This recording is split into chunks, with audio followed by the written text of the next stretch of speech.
அடுத்தது பார்த்திங்கன்னா ஒரு கேலிக்குரிய ஒரு விஷயம். திமுகவில் தமிழச்சி தங்கப்பாண்டியன்னு ஒரு எம்பி இருக்காங்க. அவங்கள தனிப்பட்ட முறையில் எனக்கு மரியாதை உண்டு. ஏன்னா நல்ல எழுத்தாளர். அவருடைய கணவர் வந்து காவல்துறையில் இருந்தார், ஐபிஎஸ் அதிகாரியாக. நல்ல மனிதர், எனக்கு நல்லா அவரை தெரியும். அவர் மேலேயும் மரியாதை உண்டு. ஏன்னா நல்ல நேர்மையானவர் அவர். ஆனால் ஒரே ஒரு விஷயம், திமுகவுக்கு ஆதரவாக இருந்தார், அவ்வளோதான். காவல்துறையில் இருந்தார். அதனால் அவர்கள் மீது தனிப்பட்ட முறையில் எனக்கு நல்ல ஒரு எண்ணம் உண்டு. ஆனால் ஒரு இருக்கும் இடம் திமுகவில் அங்கே இருந்தாலே பிரச்சனை வரும். அவருக்கு சமீபத்தில் கருணாநிதி அவர்களுக்கு இது கொடுக்கணும், பாரத் ரத்னா அப்படின்னு பேசினார் இதில் பார்லிமெண்ட்டில். அதை கூட நான் வந்து விமர்சித்து பேசினேன். உடனே அங்கேருந்து ஃபோன் வந்துருச்சு காவல்துறை அதிகாரத்தில். என்ன சார் அவருக்கு இப்படி சொல்கிறீங்க, என்ன இப்படி சொல்கிறீங்க, ஏங்க அவருக்கு வந்து இப்போ பாரத ரத்னா கொடுக்குறது தப்புன்னு பேசுகிறதுல என்னங்க இது இருக்குது? நேதாஜிக்கே கொடுக்கல, சிதம்பரநாத் பிள்ளைக்கு, சிதம்பரம் பிள்ளைக்கோ கொடுக்கலன்னு நான் சொல்கிறதுல என்ன தப்பு இருக்குது? மிகப்பெரிய தியாகிகள்ல என்னுடைய கருத்தை சொன்னேன்ல. அது எதுக்கு சார் அவரை தாக்குதுன்னா? மீடியானா என்ன? நினைத்ததை எழுதுவோன் மீடியா, மனசாட்சிப்படி எழுதுவோன் மீடியா, காசு வாங்காமல் எழுதுவோன் மீடியா, ஆள் பார்க்காமல் எழுதுவோன் மீடியா, எந்த தவறு நடந்தாலும் குற்றம் குற்றமே அப்படின்னு சொல்லக்கூடிய ஒரு நக்கீர குணம் கொண்டவன் தான் மீடியா.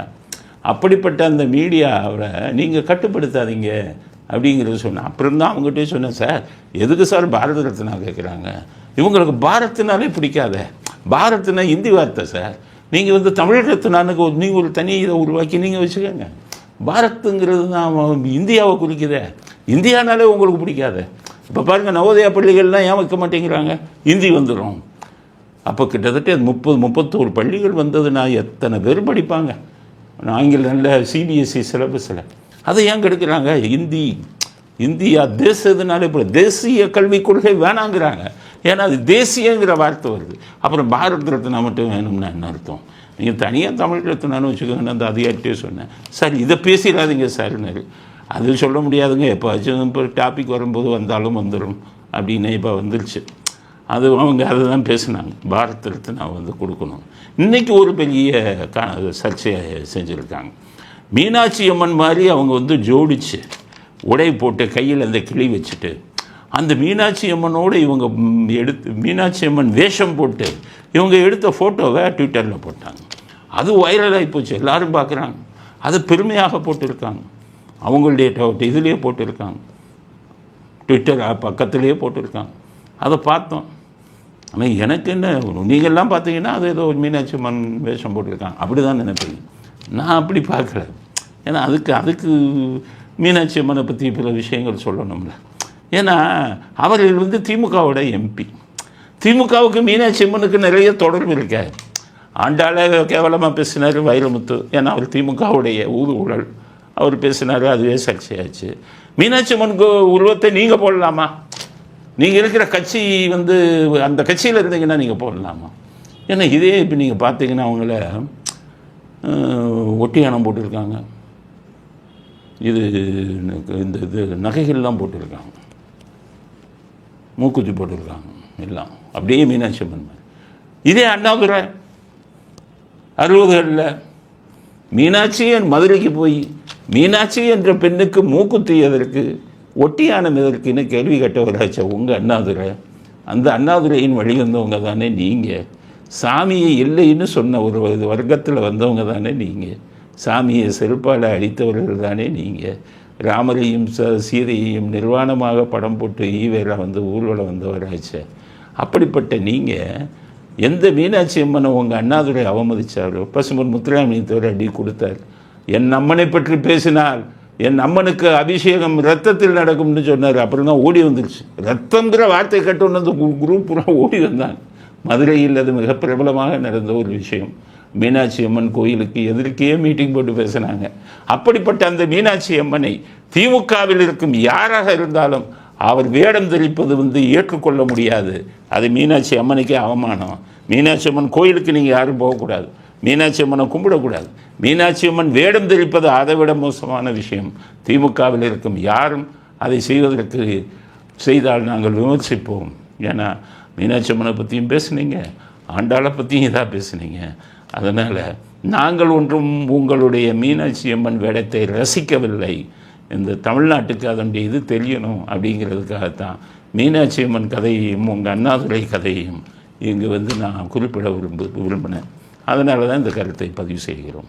அடுத்தது ஸ்டாலின் ஒன்று பேசிட்டார். அவர் திமுக தலைவருங்கிற முறையில் பேசணும், ஆனால் அந்த பேச்செல்லாம் பொருத்தமாக இருக்கணும். அதில் தப்பு இருந்தால் நம்ம சுட்டி காட்டுவோம். உங்களை தாக்க வேண்டும்ங்கிறதெல்லாம் எங்களுக்கு இல்லை. ஆனால் நீங்கள் சொல்லும் கருத்துக்கு மாற்று கருத்தாக சொல்லணும். என்ன சொல்கிறாரு, போய் ஒவ்வொருத்தர் காலில் விழுகும் உங்களுக்கு அதிமுக என்ற பெயர் எதற்குங்கிறார் எடப்பாடியை பார்த்து. எடப்பாடிக்கு இது பண்ணி நம்ம பதில் சொல்லித்தான். எடப்பாடி நமக்கு எதிரியாக இருப்பார். அவருக்கும் நம்மன்னா அவருக்கு பிடிக்காது, எடப்பாடிக்கு பிடிக்காது. மற்றவர்களுக்கெல்லாம் எல்லாம் அப்படியே வக்கீலுக்கு க்யூவில் நிற்பாங்க. ஆனால் நம்ம வந்தோம்னா வாரிக்க கூட விட மாட்டார், மகிழ்ச்சி அடைவார். இவன் எம்ஜிஆர் ஆள் போட்டு ஜெயிலுக்கு அப்படின்னு நினைப்பார். அதனால் அவர் இன்றைக்கி நாங்கள் உண்மையிலே சப்போர்ட் பண்ணக்கூடாது. ஆனால் நாங்கள் அவரை சப்போர்ட் பண்ணலை, எம்ஜிஆரை சப்போர்ட் பண்ணுறோம். அதிமுக என்ற பெயர் எதற்குன்னு கேட்டார்ல ஸ்டாலின். காலில் விழும் உங்களுக்கு அதிமுக என்ற பெயர் எதற்கு? இதை நான் கேட்கவில்லை, தமிழ்நாடு மக்கள் கேட்கிறார்கள்னு அடுத்து சொல்லிட்டார். ஆக எம்ஜிஆர் மேலே பழி. அதிமுக என்ற பெயர் எதற்குன்னா அதிமுகவை உருவாக்கியவரே அவர் தானே, அதனால் எம்ஜிஆர் தானே. அதனால் ஸ்டாலினுக்கு நாங்கள் என்ன சொல்கிறோம்னா, அதிமுகவை உருவாக்கியவர் எம்ஜிஆர். எம்ஜிஆர் உயிரோடு இருந்தவரை யார் காலிலும் விழுகவில்லை. அதனால் யாரையும் எதிரியாக பார்த்ததும் இல்லை. மத்திய அரசாங்கத்தையும் பிரதம மந்திரிகளையும் மதித்தார், காலில் விழுகலை. அவர்களுக்கு ஆதரவாக இருந்தார். ஏன்? தமிழ்நாட்டுக்கு நிதி நிலைமை மோசமாக இருக்கிறது. கருணாநிதி 71லேருந்து 76 வரை கடனை வச்சுட்டு போயிட்டார். அப்போ மத்திய அரசாங்கத்தை பகைத்து கொள்ள முடியாது, அதிக நிதி நமக்கு கிடைக்காது, மக்கள் கஷ்டப்படுவாங்கங்கிற ஒரே காரணத்துக்காகத்தான் அன்று மொரார்ஜி தேசாய், சரண் சிங் வந்த அத்தனை பிரதமர்கள்ட்டையும் நல்லுறவோடு இருந்தார் ஒழிய அப்போ அவர் காலில் விழுந்ததே இல்லை. இதுதான் அதிமுக வரலாறு.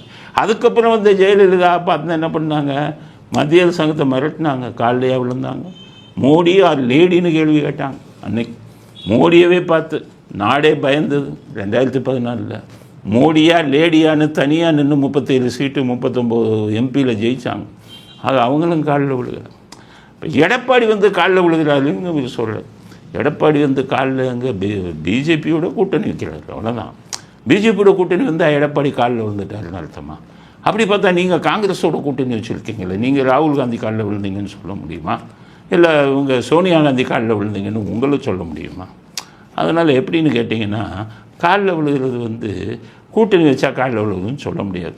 அப்படியே அவர் காலில் விழுந்தார் அப்படின்னு நீங்கள் சொன்னதை ஏற்றுக்கொண்டால் நீங்கள் எல்லாம் காலில் விழுகலையா? G2 ரைடு வரும்போது டெல்லி ஏர்போர்ட்டில் நீங்கள் போய் டெல்லி நிர்மலா சீதாராமனை பார்த்தீங்களே, அதுக்கு பேர் என்ன? அவங்ககிட்ட கெஞ்சி கேட்டிங்களே ரைடை நிறுத்துங்க, எங்கள் கம்பெனி குடும்ப கம்பெனின்னு சொன்னீங்களா இல்லையா? இப்போ KN மேலே 1020 கோடின்னு ஒன்று KN பையன் போய் நிர்மலா சீதாராமனை பார்த்து பேசினார். அது என்ன? அது காட்டில் விழுந்த கதை இல்லையா? துரைமுருகன் மேலே ரைடு வந்தோடனே ரகசியமாக துரைமுருகன் அங்கே போய் பேசிட்டு வந்தார் டெல்லியில், அதுக்கு பேர் என்ன? அது காட்டில் விழுந்த கதை இல்லையா? என்ன லிஸ்ட்டு கொடுக்கவா? உங்கள் கட்சியை சேர்ந்தவர்கள் யார் யார் டெல்லியில் போய் யார் யார் காலில் விழுந்தாங்கன்னு. அதனால் அதிமுக காலில் விழுந்தாங்கன்னு சொல்வதை ஏற்றுக்கொள்ள முடியாது. காலில் அதிகம் விழுந்தவர்கள் நீங்கள் தான். அந்த கதை பூரா எனக்கு தெரியும், ஒரு டேட்டோடு நான் சொல்லவும் முடியும். அதனால் இதுதான் அதிமுக பதில் சொல்ல மாட்டாங்க, பதில் சொல்ல தெரியாது. எடப்பாடியாருக்கு இதுக்கெல்லாம் பதில் சொல்ல தெரியாது. ஆனால் அந்த கட்சியின் மேல் வைத்திருக்கும் ஒரு அபிமானத்துக்காக, அந்த கட்சியின் தலைவர்கள் மீது வைத்திருக்கும் அபிமானத்துக்காக இந்த கருத்தை ஸ்டாலின் அவர்களுக்கு பதில் கருத்தாக கூற விரும்புகிறோம். அடுத்தது, திமுகவின் நிலைமை மிகவும் மோசமாகிவிட்டது. 1 கோடி வாக்கு போச்சு. 1 கோடியில் ஒரு 50%, 50 லட்சம் இதுவரை கள்ள ஓட்டு போட்டாங்க.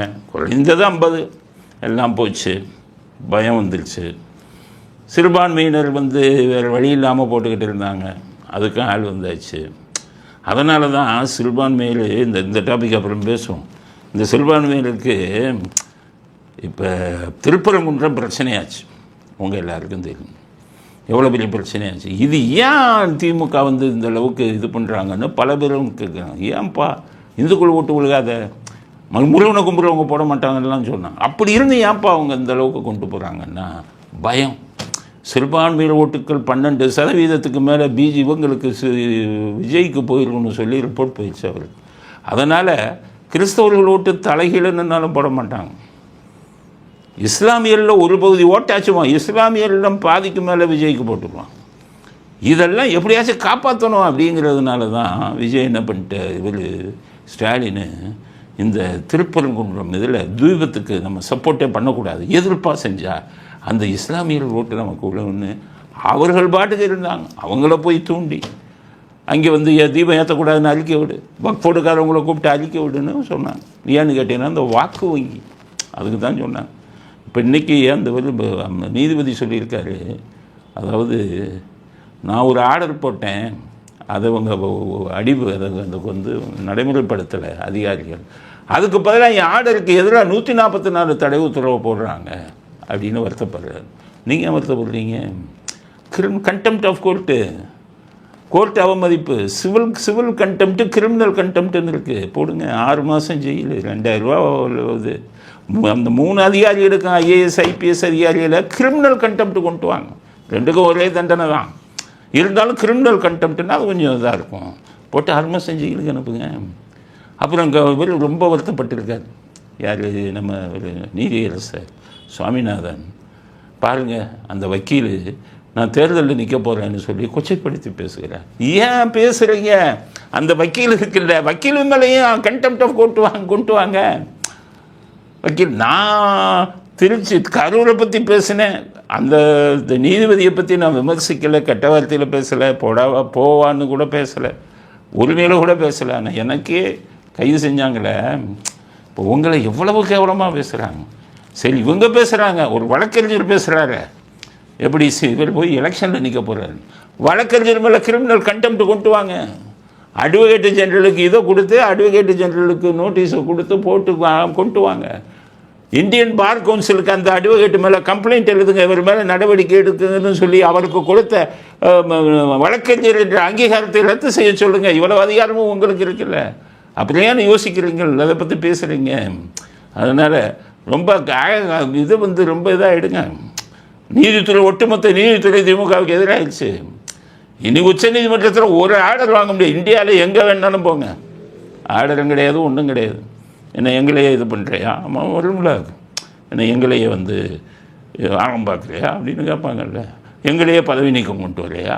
நாளைக்கு எங்களுக்கும் இப்படி தானே, நாங்கள் உங்களுக்கு எதிராக தீர்ப்பு கொடுத்தா எனக்கும் பதவி நீக்கம் கொண்டு வருவீங்கன்னு இது பண்ணிட்டாங்க. அதனால் நீங்கள் தைரியமாக செய்யுங்க. கண்டெம்ட், கிரிமினல் கண்டெம்ட் கொண்டு வாங்க. கொண்டு வந்து 6 மாதம் உள்ளது இல்லைங்க, அதிகாரம் உங்கள் கையில் இருக்கிறது. இவங்க அதை செய்யலை அப்படின்னா, போட்ட ஆர்டரை இவங்க இது பண்ணலைன்னா நீங்கள் கண்டெம்ட் கொண்டாந்து 6 மாதம் ஜெயிலு கொடுங்க. அதுக்கப்புறம் உங்கள் சுப்ரீம் கோர்ட்டுக்கு போகணும். சுப்ரீம் கோர்ட்டுக்கு போனாங்கன்னா அங்கே இவர் இதில் தலையிட விரும்பவில்லைன்னு சொல்லுவாங்க. 6 மாதம் போட்டு ஜெயிலுக்கு. அதனால் திருப்பரங்குன்ற விஷயத்தில் நீதியரசர் கொஞ்சம் வேகமாக இன்னும் கொஞ்சம் செயல்படணும். ஏன்னா எதிரி வந்து துப்பாக்கி முனையை காட்டும்போது அஹிம்சாவை பற்றி பேசினா நம்ம தான் முட்டாள் அப்படின்னு சொல்லுவாங்க. அது ஒரு பழமொழி. அதை வந்து நீதியரசர் கடைப்பிடிக்கணும். வேகமாக செயல்படுங்கள் அப்படிங்கிறது. இப்போ இதுக்கு வரும், கனிமொழியை பற்றி பேசணும்ல. இப்போ கனிமொழி மாநாடு கொண்டு வர்றாங்க, அவங்க ஒரு மாநாடு நடத்துகிறாங்க. உதயநிதி இளைஞர் மாநாடு கொண்டு நடத்தினார். எலெக்ஷனு ஓட்டு சுத்தமாக போச்சு, 1 கோடி அங்கே போயிடுச்சு. மைனாரிட்டியில் அதில் ஒரு 1 கோடி போயிருக்கும், 12% இருக்காங்க, 1 கோடி போயிருக்கும். அதனால் என்னடா பண்ணுறதுங்கும்போது இவங்க ஒரு மாநாடு, மகளிர் மாநாடு, அதுக்கு தலைப்பு வைக்காமல் வச்சுருந்தா பரவாயில்ல. வெல்லும் தமிழ் பெண்கள், ஜெயிக்க போகும் தமிழ் பெண்கள்னு வைக்கிறாங்க. வெல்லும் தமிழ் பெண்கள், கோயம்புத்தூர், பல்லடம், இவங்க தான் தலைமை தாங்கிறாங்க. நான் நடத்துகிறேன்னு ஸ்டாலின்ட்ட அனுமதி கேட்டாங்க. நான் என்ன சொல்கிறேன், நடத்துங்க. ஆனால் நீங்கள் தமிழ் பெண்களை பற்றி பேசலாமா? தமிழ் பெண்களை பற்றி என்ன சொன்னீங்க எதிர்க்கட்சியாக இருக்கும்போது? பல தமிழ் பெண்கள் விதவையாகி கொண்டிருக்கிறார்கள் இந்த டாஸ்மாக்கினால். அவர்களை காப்பாற்றணும்னா டாஸ்மாக்கை ஒழிக்கணும் நீங்களே. அப்போ நீங்கள் வந்து இந்த 5 வருஷத்தில் எத்தனை தமிழ் பெண்கள் விதவையாக இருக்காங்க? அந்த தமிழ் பெண்கள் வெல்ல முடியுமா? வெல்லும் தமிழ் பெண்களா? கணவனை இழந்திருக்கும் பெண்களுக்கு எவ்வளவு பிரச்சனைகள் தெரியுமா? அந்த குழந்தைகளை வந்து அவங்க வளர்க்கணும், படிக்க வைக்கணும், ஒரு ஆளாக அவர்கள் தனியாக நின்று சம்பாதிக்கணும். அவர்கள் படக்கூடிய துன்பங்கள் எவ்வளவு ரொம்ப ஈஸியாக பேசி வெல்லும் தமிழ் பெண்கள் வெல்லக்கூடிய சூழ்நிலையாக நீங்கள் கொண்டு வந்திருக்கீங்க. இவர்கள் உங்களுடைய தந்தை எப்படி பேசுவார் தெரியுமா? பெண்கள் விதவைங்கிறத முன்னாடி விதவை அப்படின்னு சொல்லுவாங்க. அது அவங்க தந்தை என்ன சொன்னார் தெரியுமா? கைம்பெண் அப்படின்னு மாற்றுறேன்னாரு. கைம்பெண் மாற்றும்போது என்ன சொன்னார்? ஏன் விதவை அப்படிங்கிற வார்த்தையை கைம்பெண் அப்படின்னு மாற்றினேன்னா கனிமொழிக்கு அவங்களுக்கே தெரியாது, ஸ்டாலினுக்கும் தெரியாது. உங்கள் அப்பா வந்து இந்த பேசினார். எப்படி சொன்னார்னா, அது இலக்கிய இதில் பார்த்தீங்கன்னா ரசிக்கக்கூடிய விஷயம். உங்கள் அப்பா பேசினது நானே ரசித்தேன். அது விதவை அப்படின்னு சொன்னீங்கன்னா, விதவைக்கு வந்து நெத்தியில் போட்டே வைக்கக்கூடாது. ஆனால் அதனால் விதவைங்கிறத பார்த்தீங்கன்னா அவங்களுக்கு இது திலகம் அது வராது, பொட்டு வராது. அதே இது கைம்பெண் அப்படின்னு வச்சிங்கன்னா கையனாவுக்கு ஒரு பக்கம் வர இம்மனாவுக்கு மேலே ஒரு பொட்டு வைக்கணும், பெண்ணு இன்னனாவுக்கு மேலே ஒரு பொட்டு வைக்கணும். விதவைகளுக்கு 2 பொட்டு வைக்கலாம் கைம்பெண் என்று சொன்னால். அதனால் விதவை என்ற பெண்ணை நான் மாற்றி கைம்பெண் என்று சொல்ல விரும்புகிறேன்னு சொன்னார். நானே ரசித்தேன் இலக்கியத்தில். கைம்பெண் 2 இது திலகங்கள், புள்ளிகளை திலகம்னார். அப்படி வந்து விதவை பெண்களை பற்றி அவ்வளவு இதாக பேசினார் உங்களுடைய தந்தை. எத்தனை விதவைகளை இந்த 5 வருடத்தில் உருவாக்கி இருக்கிறீர்கள். அதை விட விதவைகளை உருவாக்கும் டாஸ்மாக் கூடிய மது தொழிற்சாலையை நீங்கள் பினாமியில் வச்சுருக்கீங்கன்னு ஒரு பேச்சு வருது. அது எந்த அளவுக்கு உண்மைன்னு தெரியல. அப்போ வெல்லும் தமிழ் பெண்கள்னு நீங்கள் சொல்லுவது பொருத்தமாக இருக்குமா? நிச்சயம் பொருத்தமாக இருக்காது. அதனால் டாஸ்மாகை மூடுங்க உங்கள் அண்ணன்ட்ட சொல்லி, அப்புறம் மாநாடு நடத்துங்க. அதுக்கப்புறம் வெல்லும் தமிழ் பெண்களை வந்து நீங்கள் உயர்த்தி பேசுங்க. அதுவரை தமிழ் பெண்களை உயர்த்தி பேசும் அடிப்படை தகுதி உங்களுக்கோ உங்கள் கட்சிக்கோ கிடையாது என்ற ஒரு கருத்தையும் இறுதி கருத்தாக பதிவு செய்ய விரும்புகிறோம்.